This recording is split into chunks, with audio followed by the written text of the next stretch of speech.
Voici l'idée de départ. 30% en 6 mois suffisent à déplacer un pays. Alors que le Mali était décrit comme fragile et périphérique, 2 chiffres, le prix du lithium et des réserves confirmées, transforment soudain son sous-sol en pivot géo-énergétique aux conséquences régionales. Que change ce basculement pour ceux qui observent Ibrahim Traoré contester l'ordre établi au nom d'une souveraineté désormais adossée à des ressources stratégiques? Un avenir sahélien se recompose. Cette enquête propose une lecture précise. Replacer les décisions politiques récentes dans une logique structurée par les ressources stratégiques, plutôt que dans une succession d'actes perçus comme improvisés. L'enjeu est clair. Comprendre en quelques minutes ce qui redéfinit durablement les rapports de force au Sahel. À partir d'un nombre limité de faits vérifiés, le récit suivra. Un fil rigoureux reliant données minières, signaux de terrain et réactions diplomatiques. Il ne s'agit pas d'annoncer un verdict, mais d'offrir une grille de compréhension capable d'expliquer pourquoi certaines mesures, jugées radicales à l'extérieur, apparaissent cohérentes, vues depuis l'intérieur. Le cœur du propos tient dans ce déplacement du regard. Quand une ressource devient centrale pour la transition énergétique mondiale, chaque choix administratif acquiert une portée stratégique disproportionnée. Ce décalage crée des tensions visibles, mais aussi des pressions silencieuses, souvent absentes des récits médiatiques rapides.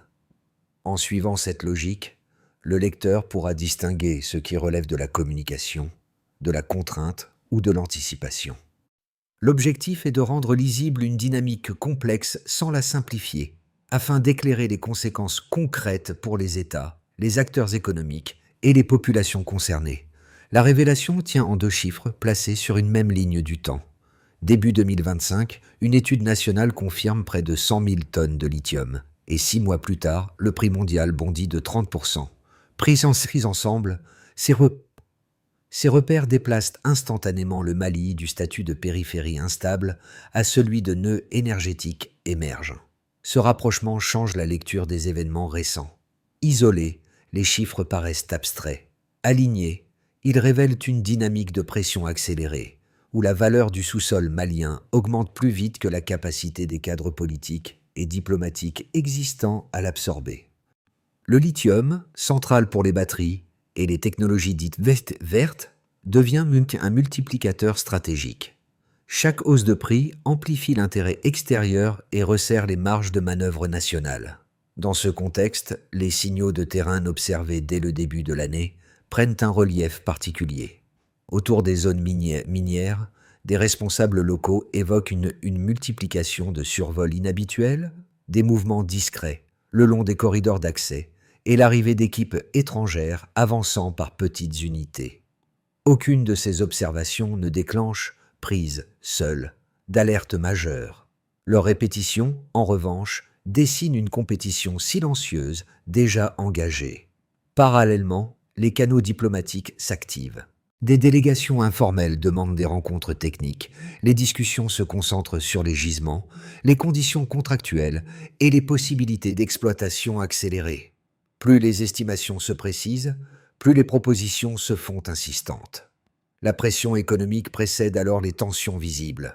C'est dans cette accumulation de faits que la figure d'Ibrahim Traoré acquiert une portée spécifique, moins comme un symbole idéologique que comme l'expression politique d'un constat technique. Lorsqu'un pays détient une ressource clé pour la transition énergétique mondiale, chaque décision interne résonne immédiatement au-delà de ses frontières. Comprendre cette séquence permet de lire les choix de 2005 non comme des ruptures soudaines, mais comme l'aboutissement logique d'un environnement en rapide recomposition. Pour saisir la matérialité de ce basculement, il faut quitter les chiffres et suivre ceux qui vivent au plus près des zones sensibles. Dans le sud du pays, un responsable communautaire décrit les premiers mois de 2025 comme une période de ralentissement inhabituel.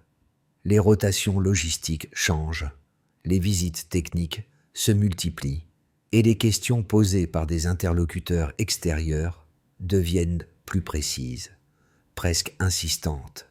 Rien d'illégal, rien de spectaculaire, mais une densité nouvelle dans les interactions quotidiennes. Un second témoignage, recueilli auprès d'un chef traditionnel, éclaire une autre facette de la pression. Des intermédiaires proposent des projets d'exploitation accélérés, accompagnés de compensations financières immédiates. Les montants sont attractifs, les garanties floues. L'enjeu réel apparaît vite, sécuriser l'accès avant que le cadre politique ne se durcisse. Ces offres ne sont pas acceptées, mais leur répétition agit comme un signal d'alerte pour les communautés locales. Ces observations produisent des effets rapides. Les comités de vigilance se renforcent. Les échanges entre villages s'intensifient et les autorités locales transmettent des notes convergentes vers la capitale. Le terrain commence à parler avant que l'État ne tranche. La stratégie qui se dessine n'est pas encore visible publiquement, mais elle s'ancre déjà dans une perception partagée. Le territoire est devenu stratégique. Dans ce climat, la figure d'Ibrahim Traoré apparaît en arrière-plan comme un point de cristallisation. Les décisions à venir sont attendues moins pour leur portée symbolique que pour leur capacité à répondre à ce que les communautés perçoivent comme une pression diffuse mais persistante. Le pourquoi maintenant trouve ici un premier élément de réponse. L'effet est immédiat et concret. Ce qui relevait hier de la routine devient un enjeu de protection collective. Au départ, la séquence paraît technique. Début 2025, les confirmations sur les réserves et l'évolution rapide des prix modifient les calculs internes.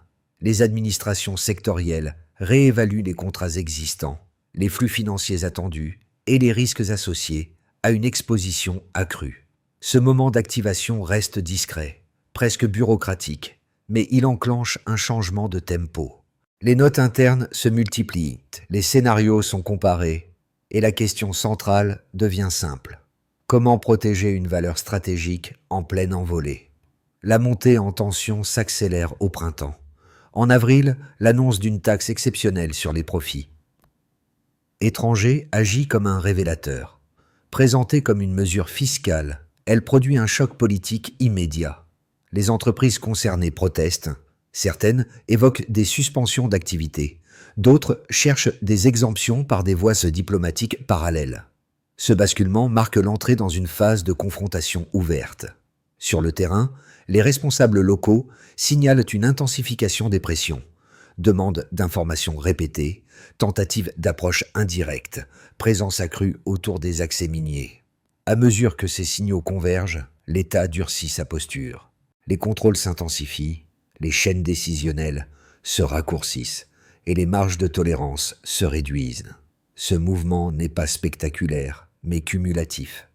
Chaque ajustement administratif prépare le suivant, jusqu'à transformer un ensemble de mesures sectorielles en orientation stratégique cohérente. Le calendrier se resserre, les options se ferment. L'automne marque le point de rupture visible. Le 10 octobre 2025, la fermeture totale des frontières est annoncée. La décision est brutale, sans phase transitoire. À l'extérieur, elle est perçue comme un virage autoritaire et risqué. À l'intérieur, elle répond à une logique précise. Empêcher toute installation opportuniste sur les zones devenues critiques, au moment même où leur valeur atteint un seuil inédit. En une journée, le pays se verrouille. Les accès se contractent, les équilibres régionaux se déplacent. 5 jours plus tard, la tension latente se matérialise. Une tentative de franchissement frontalier, menée sous couvert de sécurisation d'intérêts économiques, débouche sur un affrontement bref et asymétrique. Les forces locales, en infériorité numérique, bloquent l'avancée grâce à des tactiques adaptées à ce scénario précis. Le repli rapide de l'unité adverse envoie un message clair. La frontière n'est plus négociable et le corridor d'accès n'est plus exploitable. Les répercussions suivent immédiatement. Les sanctions se durcissent, les critiques internationales s'intensifient et certains investissements se replient temporairement. Dans le même temps, des réorganisations internes s'opèrent. Les formations techniques sont accélérées, les infrastructures minières passent sous un contrôle plus strict et les flux financiers sont redirigés vers des mécanismes nationaux. Le fonds souverain, annoncé quelques semaines plus tôt, prend une dimension centrale dans cette recomposition. Dans cette séquence dense, Ibrahim Traoré apparaît comme le point d'articulation politique d'un enchaînement déjà engagé. Les décisions de 2025 ne surgissent pas dans le vide. Elles cristallisent une trajectoire où l'anticipation, la contrainte et la démonstration de force s'entremêlent. La logique devient lisible, transformer une vulnérabilité perçue en levier stratégique assumé. Le premier repère chiffre et structure l'ensemble de la séquence. En janvier 2025, les réserves confirmées atteignent près de 100 000 tonnes de lithium. Ce volume constitue une base matérielle tangible autour de laquelle s'organisent désormais les décisions politiques. Il ne s'agit pas d'une estimation marginale, mais d'un seuil suffisant pour modifier la perception du pays dans les stratégies énergétiques internationales. Plus cette base est élevée, plus la pression pour sécuriser l'accès augmente mécaniquement. Le deuxième indicateur introduit la dynamique.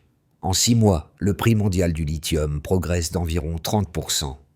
Ce saut rapide signale un déséquilibre croissant entre la demande liée aux batteries et les capacités d'extraction existantes.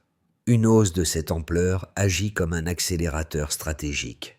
Elle transforme chaque gisement confirmé en point de tension potentiel, bien au-delà de son périmètre géographique immédiat.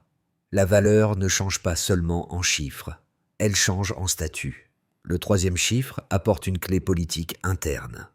En juin 2025, environ 60% de la population soutient la fermeture des frontières. Ce niveau d'adhésion sociale est rare dans un contexte de mesures restrictives. Il indique que les décisions sont majoritairement perçues comme protectrices plutôt que comme idéologiques. Ce soutien fournit au pouvoir exécutif une marge de manœuvre décisive face aux critiques extérieures et aux coûts économiques à court terme. Pris séparément, ces chiffres décrivent des tendances. Mis en relation, ils forment une structure cohérente. Les réserves établissent la base matérielle. La hausse des prix trace la trajectoire de la pression mondiale, et le soutien interne confère la légitimité nécessaire pour agir rapidement. Cette combinaison explique pourquoi certaines décisions, comme la taxe exceptionnelle sur les profits étrangers, apparaissent moins comme des ruptures que comme des ajustements logiques à un environnement transformé. La taxe de 20% annoncée au printemps illustre cette logique. Présentée comme une mesure fiscale, elle redéfinit, en réalité, les règles d'accès à la ressource. La réaction des entreprises, protestations, menaces de retrait, tentatives de négociations parallèles, confirment l'importance du signal envoyé. Dans le même temps, l'État ouvre un espace pour des acteurs locaux, soutenus par des programmes de formation et de montée en compétences. Ces données montrent que les chiffres ne servent plus seulement à décrire la situation. Ils organisent l'action, hiérarchisent les priorités et structurent la réponse face à des pressions multiples. Dans ce cadre, Ibrahim Traoré s'inscrit comme l'acteur politique qui assume publiquement une trajectoire déjà dictée par des contraintes mesurables. Le débat quitte alors le terrain du discours pour entrer dans celui de l'arithmétique stratégique. Le débat autour des décisions de 2025 se cristallise rapidement en deux positions cohérentes mais antagonistes. Les partisans du verrouillage défendent une lecture sécuritaire et stratégique. Selon eux, la fermeture des frontières et la taxation exceptionnelle ne relèvent pas d'un repli idéologique, mais d'une réponse proportionnée à des tentatives répétées d'ingérence économique. Leur argument central s'appuie sur un fait précis. L'affrontement d'octobre 2025, interprété comme la preuve que les pressions ne sont ni abstraites ni lointaines. Dans cette perspective, laisser les frontières ouvertes au moment où la valeur du lithium explose reviendrait à exposer le pays à une perte de contrôle irréversible. La logique est défensive, mais assumée. Elle considère que le coût économique immédiat est inférieur au risque de dépossession à long terme. Les données sur les réserves et sur l'évolution des prix renforce cette position en montrant que l'intérêt extérieur ne peut que s'intensifier. Face à eux, les opposants internes développent une critique tout aussi structurée. Ils mettent en avant les risques économiques d'un isolement prolongé, contraction des investissements, difficulté d'accès aux marchés internationaux, dépendance accrue aux capacités internes encore limitées. Selon ce camp, la modernisation de la chaîne extractive nécessite des capitaux, des technologies et des réseaux que le pays ne peut mobiliser seul à court terme. Une fermeture totale serait donc contre-productive. La confrontation de ces deux lignes gagne en clarté lorsqu'elle est ramenée aux chiffres. Les réserves confirmées, la hausse rapide des prix et le soutien populaire suggèrent que la pression extérieure persiste indépendamment du degré d'ouverture. Les rapports sur les approches discrètes et les tentatives d'accès renforcent l'idée qu'une ouverture sans condition exposerait le pays à une compétition plus agressive encore. Ainsi, les deux positions apparaissent légitimes, mais incomplètes isolément. Les données de 2025, indiquant un terrain où prudence stratégique et impératif économique deviennent difficilement dissociables. C'est dans cette zone de tension que s'inscrit la trajectoire défendue par Ibrahim Traoré, cherchant à arbitrer entre protection immédiate et viabilité à moyen terme. Deux lectures structurées s'affrontent autour des choix opérés en 2025, chacune reposant sur une cohérence interne solide. La première, favorable au durcissement, part d'un raisonnement de protection. Elle soutient que l'explosion de la valeur du lithium transforme le territoire en cible stratégique et que toute ouverture prématurée accroît le risque de perte de contrôle. Dans cette optique, les mesures restrictives ne sont pas idéologiques, mais proportionnées à une pression devenue systémique. L'argument clé avance que retarder la décision aurait déplacé le rapport de force au détriment de l'État. Cette position insiste aussi sur le facteur temporel. Lorsque la demande mondiale s'accélère plus vite que les capacités institutionnelles locales, l'inaction devient une décision en soi. Fermer, contrôler. Ces verbes courts résument une stratégie de gel visant à gagner du temps. Le coût économique immédiat est assumé comme un prix à payer pour préserver une option stratégique de long terme. Dans ce cadre, la fermeté affichée par Ibrahim Traoré est interprétée comme une clarification nécessaire plutôt qu'une escalade. La seconde lecture met l'accent sur les contraintes économiques. Elle reconnaît la pression extérieure mais souligne les fragilités internes. Une fermeture prolongée, combinée à une fiscalité dissuasive, risque de freiner l'accès aux technologies, aux capitaux et au savoir-faire indispensable à la modernisation du secteur extractif.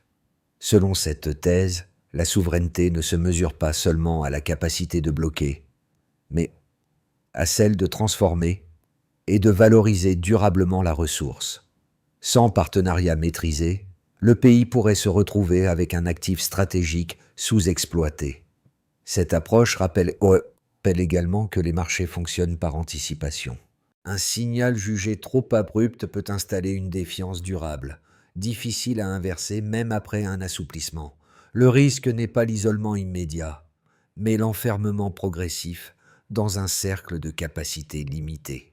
La mise en regard des données nuance ces positions. Les indicateurs montrent que la pression extérieure persiste indépendamment du degré d'ouverture, tandis que le soutien interne confère une légitimité politique rare. La tension centrale apparaît alors clairement. Protéger sans figer, ouvrir sans céder. C'est dans cet interstice étroit que se joue l'arbitrage stratégique. Et c'est là que tout bascule. Tout bascule quand la valeur commande la stratégie. À ce stade, un élément souvent relégué à l'arrière-plan reconfigure la lecture d'ensemble. Le passage d'une posture défensive à une architecture économique assumée. La création du fonds souverain, annoncée à la mi-2025, ne relève pas d'un simple outil financier. Elle marque un déplacement décisif. Jusqu'alors, les mesures pouvaient être lues comme des réactions successives à une pression extérieure croissante. Avec ce mécanisme, une logique de captation et de redistribution interne s'installe durablement.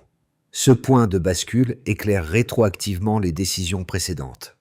La fermeture des frontières cesse d'apparaître comme une fin en soi. Elle devient une condition préalable, destinée à stabiliser l'environnement pendant que se mettent en place des instruments capables de retenir la valeur créée.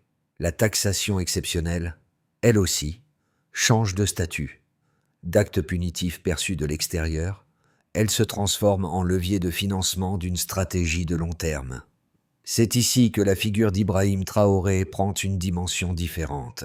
Son rôle ne se limite plus à incarner une résistance face aux pressions internationales. Il s'inscrit dans une tentative de renversement du cycle extraction-exportation, au profit d'un modèle où l'État cherche à maîtriser extraction, flux et redistribution. Cette révélation modifie l'équation centrale. La question n'est plus seulement de savoir comment se défendre, mais comment transformer une contrainte géopolitique en structure économique viable. Le récit change d'axe, et la suite se joue sur les conséquences concrètes de ce choix.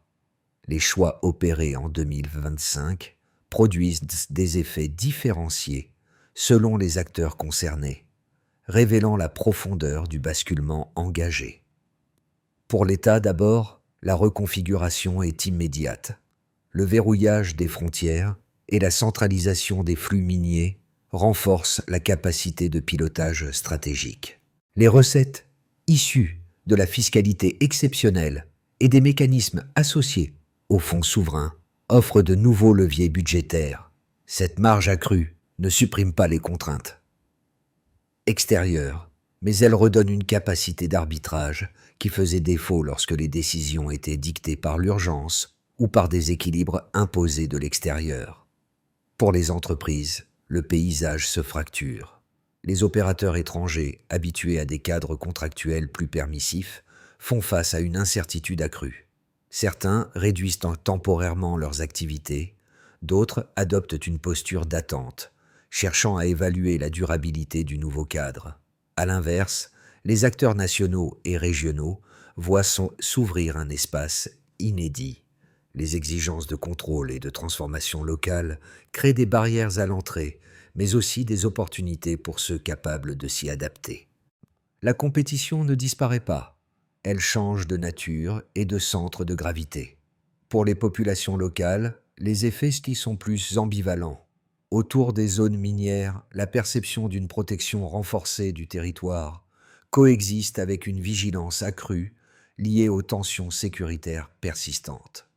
Les premières retombées du fonds souverain, notamment sous forme de formation technique et d'amélioration progressive des infrastructures, nourrissent un sentiment nouveau, celui que la valeur extraite pourrait enfin bénéficier au tissu local. Dans le même temps, les attentes augmentent. La promesse de redistribution rend chaque retard plus visible et chaque décision plus scrutée. À l'échelle régionale, enfin, les conséquences dépassent largement le cadre national. Les États voisins observent attentivement la trajectoire engagée. La combinaison entre ressources stratégiques, fermeté politique et instruments économiques suscite autant de prudence que d'intérêt. Certains gouvernements réévaluent discrètement leurs propres politiques extractives, conscients que la montée en valeur des minerais critiques redéfinit les rapports de force au Sahel. L'hypothèse d'une coordination régionale, encore informelle, commence à circuler comme une réponse possible à des pressions partagées. Dans cette recomposition, la posture incarnée par Ibrahim Traoré agit comme un repère. Elle ne fait pas consensus, mais elle structure le débat. Les décisions prises ne se limitent plus à une séquence nationale. Elles influencent la manière dont la souveraineté économique est pensée dans un espace sahélien soumis à des tensions convergentes. Le résultat est un paysage plus polarisé, mais aussi plus lisible. L'effet le plus marquant reste peut-être celui-ci. Une crise présentée comme isolée se révèle être un laboratoire. Les conséquences concrètes, inégales et parfois contradictoires montrent que le choix n'est plus entre ouverture et fermeture, mais entre subir la recomposition mondiale ou tenter de l'organiser. À court terme, 3 trajectoires plausibles se dessinent à partir des décisions déjà actées, sans prétendre prédire l'avenir. Elles servent de cadre d'analyse pour comprendre ce qui pourrait suivre si les lignes de force observées se prolongent. Commençons par imaginer un scénario de stabilisation contrôlée. Dans cette configuration, les mécanismes mis en place en 2025 tiennent. Les frontières restent strictement surveillées, la fiscalité exceptionnelle demeure en vigueur et le fonds souverain commence à financer des projets ciblés. Les investissements étrangers restent limités, mais des partenariats sélectifs émergent dans des segments précis. Les acteurs locaux gagnent progressivement en capacité, sans rupture brutale des équilibres sociaux. La pression internationale persiste, mais elle est contenue par une diplomatie prudente. Ce scénario privilégie la consolidation, au prix d'une croissance modérée et d'une vigilance permanente. Puis, on peut envisager un scénario d'élargissement favorable. Ici, la trajectoire engagée sert de catalyseur régional. D'autres États sahéliens, confrontés à des dynamiques similaires autour des ressources critiques, s'inspirent du cadre mis en place. Une coordination économique plus structurée prend forme, visant l'harmonisation fiscale, la mutualisation logistique et une meilleure capacité de négociation collective. Les investissements africains augmentent, compensant partiellement le retrait de certains acteurs extérieurs. Dans ce contexte, la stratégie portée par Ibrahim Traoré gagne en crédibilité comme modèle de renégociation des rapports de force, et la valeur ajoutée locale progresse plus rapidement. Enfin, on peut aussi envisager un scénario de durcissement sous contrainte. La troisième trajectoire combine des pressions extérieures accrues et des fragilités internes. Les sanctions se renforcent, l'accès au marché se complique, et l'inflation pèse sur les ménages urbains. Les capacités institutionnelles sont mises à l'épreuve par la gestion simultanée de la sécurité, de l'économie et des attentes sociales. Le modèle de souveraineté demeure stratégique, mais son coût augmente. Des ajustements deviennent nécessaires, sous peine d'éroder le soutien interne qui a rendu les décisions initiales possibles. Ces scénarios partagent un point commun. Aucun ne permet un retour au statu quo antérieur. La recomposition est engagée et chaque option implique des arbitrages entre protection, ouverture maîtrisée et capacité d'adaptation. La question centrale n'est donc pas de choisir une trajectoire idéale, mais d'identifier les leviers permettant d'absorber les chocs sans perdre la maîtrise du cap. Au-delà des arbitrages étatiques et des projections régionales, les décisions prises depuis 2025 se traduisent par des effets tangibles pour des groupes souvent absents des analyses géopolitiques. Pour les jeunes d'abord, la reconfiguration du secteur minier ouvre un horizon ambivalent. Les programmes de formation technique lancés dans la foulée des réformes créent des perspectives d'emploi qualifiées, longtemps inaccessibles. Cette promesse s'accompagne toutefois d'une exigence nouvelle, celle de construire rapidement des compétences locales capables de répondre à une demande technique élevée, sans dépendre durablement d'expertise importée. Pour les familles vivant à proximité des zones minières, l'impact est plus contrasté. La protection renforcée du territoire et la présence accrue des autorités nourrissent un sentiment de sécurité relative.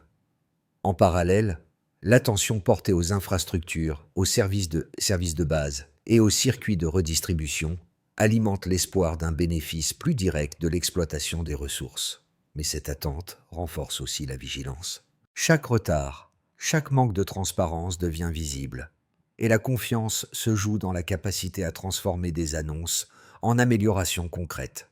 La diaspora, enfin, occupe une position intermédiaire. Exposée à des récits internationaux souvent critiques et à des témoignages locaux plus nuancés, elle est confrontée à une dissonance d'interprétation. Cette situation incite une partie des expatriés à renforcer les liens avec les communautés d'origine, à multiplier les échanges directs et à questionner les cadres de lecture dominants. Dans cet ensemble, un point commun émerge. Les décisions de 2025 déplacent le centre de gravité du débat. La souveraineté cesse d'être un principe abstrait pour devenir une expérience quotidienne, mesurée à l'aune des opportunités, des contraintes et des attentes qu'elle génère pour des vies ordinaires. Pour inscrire les décisions prises en 2025 dans une dynamique durable, une structuration méthodique s'impose. La première priorité concerne les compétences. Dès les prochaines années, l'extension des filières de formation en géologie, extraction et maintenance énergétique permettrait de réduire la dépendance aux expertises extérieures. L'objectif est mesurable: augmenter progressivement la part de postes techniques occupés par des cadres nationaux, afin que la maîtrise de la ressource repose sur un savoir local consolidé. Le deuxième levier touche à la diversification économique. Misère exclusivement sur le lithium exposerait le pays à une vulnérabilité accrue face au cycle de prix. Une stratégie complémentaire, orientée vers l'agriculture durable, des industries de transformation et des services adaptés au contexte local, peut être déployée sur plusieurs années. Le suivi repose sur des indicateurs simples, comme l'évolution de la part du produit intérieur brut hors secteur extractif, garantissant que la souveraineté minière ne se transforme pas en dépendance unique. La troisième étape relève de la coordination régionale. Des séquences diplomatiques régulières associant États confrontés à des enjeux similaires faciliteraient l'harmonisation fiscale et logistique. Cette approche collective renforcerait la capacité de négociation face à des acteurs internationaux plus puissants, tout en limitant la concurrence intra-régionale. Enfin, la gouvernance du fonds souverain conditionne la confiance. Des mécanismes d'audit indépendants, la publication régulière des flux financiers et l'implication de comités citoyens assurent une traçabilité lisible. Dans ce cadre, Ibrahim Traoré apparaît comme le garant politique d'un équilibre délicat. Transformer une pression géopolitique en architecture institutionnelle capable de survivre au cycle politique. Revenir vers les zones évoquées au début du récit permet de mesurer l'ampleur du changement. Là où, au tout début de 2025, les habitants observaient des survols inhabituels et des déplacements discrets sans en saisir pleinement la portée. Un sens nouveau se dégage aujourd'hui. Les mêmes lieux, autrefois périphériques, sont devenus des espaces centraux dans l'équation nationale. Ce déplacement du regard est peut-être la transformation la plus profonde.